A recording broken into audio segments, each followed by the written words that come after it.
हाय दोस्तों, इस वीडियो में देखते हैं जो क्लास 10th होता है इसमें साइंस में चैप्टर फर्स्ट अपने शुरू किया था। इसका लास्ट टॉपिक आज बचा है, उसको अपन फिनिश करते हैं। इसके बाद ये चैप्टर फिनिश हो जाता है। ठीक है, अब बात करेंगे कि इसमें लास्ट टॉपिक है वो है संक्षारण और दूसरा है विकृत गंधिता। ठीक है, तो सबसे पहले अपन बात करेंगे संक्षारण क्या होता है, तो ध्यान से देखना, मजा आएगा। देखो, संक्षारण का मतलब इसको इंग्लिश में कहते हैं कोरिजन। ठीक है, यहाँ पर देखा जाए तो क्या होगा, संक्षारण का मतलब लोहे की बनी नई वस्तुएं, जो लोहा होता है ना, जो आयरन होता है, लोहा होता है, उसकी नई बनी वस्तुएं कैसी होती है, चमकीली होती है। भाई साहब, जो नई नई वस्तुएं बनी है वो तो कैसी होगी, चमकीली होगी। लेकिन कुछ समय के पश्चात उन पर लालिमा युक्त, यानी कि लाल कलर का, ठीक है, उन पर लालिमा युक्त भूरे रंग की परत चढ़ जाती है। अब लाल भी होगा साथ में भूरा भी होगा, दोनों मिक्स होंगे। ठीक है, उसकी परत चढ़ जाती है। प्रायः इस प्रक्रिया को अपन क्या कहते हैं, लोहे पर जंग लगना भी कहते हैं। तो दोस्तों, आपके अगर घर में कोई भी वस्तु पड़ी है लोहे की, आयरन की, तो क्या होता है, वायु के अगर संपर्क में आ जाती है, नमी हो, वायु है उसके संपर्क में आ जाती है, तो क्या होता है, उसका संक्षारण हो जाता है, यानी कि लालिमा युक्त भूरे कलर की परत चढ़ जाती है। अब सामान्य भाषा में अपन क्या कहेंगे, इसको लोहे पर जंग लग गया। ठीक है, ऐसा कहेंगे। जैसे कि अपन देखेंगे, जब कोई धातु, मतलब इसकी डेफिनेशन, संक्षारण की डेफिनेशन को समझना, जब कोई धातु अम्ल, क्षार या नमी के संपर्क में आती है, इसको ध्यान से समझना, जब कोई धातु अम्ल, क्षार या फिर नमी के संपर्क में आता है। अब यहाँ पर एक बात वो नहीं है कि जैसे कि वायु होगी तो ही इसका संक्षारण होगा, इसमें अम्ल भी हो सकता है, क्षार भी हो सकता है, नमी भी हो सकती है। ठीक है, इसके संपर्क में आती है तो भाई वह संक्षारित हो जाती है। ठीक है, अब इस घटना को या इस प्रक्रिया को अपन क्या कहते हैं, संक्षारण कहते हैं। क्या कहते हैं, संक्षारण कहते हैं। और जैसे कि एग्जाम्पल की बात करेंगे, लोहे पर जंग लगना, ये सामान्य भाषा में आपने देखा भी होगा, है ना।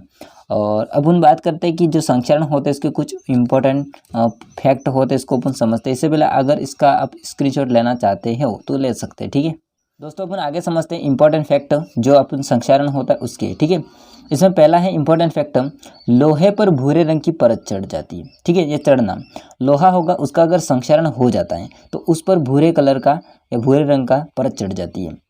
सेकेंड हो जाएगा चांदी पर काली परत चढ़ना, यानी कि अगर चांदी है, वायु के संपर्क में आया, अम्ल, क्षार, नमी के संपर्क में आया, इसका संक्षारण हुआ तो चांदी होगा वो काली पड़ जाती है। ठीक है, तीसरा हो जाता है तांबे के ऊपर हरी परत चढ़ना, जो तांबा होगा उस पर अगर संक्षारण हो जाता है तो कौन सी परत आ जाती है, हरी परत आ जाती है। ठीक है, अगला अपन समझते हैं विकृत गंधिता, इसको अपन बोलते हैं इंग्लिश में रेंसिडिटी। क्या बोलते हैं इसको, रेंसिडिटी। ठीक है, विकृत गंधिता को अगर देखा जाए तो क्या होता है, इसका मतलब वसा तथा तेलों को लंबे समय तक रखने पर उनका ऑक्सीकरण होकर स्वाद या तथा गंध बदल जाती है। अब इसे अपन क्या कहते हैं, विकृत गंधिता कहते हैं। वसा तथा तेलों को, वसा तथा तेलों को लंबे समय तक रखने पर उनका ऑक्सीकरण होकर स्वाद तथा गंध बदल जाती है, स्वाद तथा गंध बदल जाती है। इसे अपन क्या कहते हैं, विकृत गंधिता कहते हैं। इसे अपन क्या कहते हैं, विकृत गंधिता कहते हैं।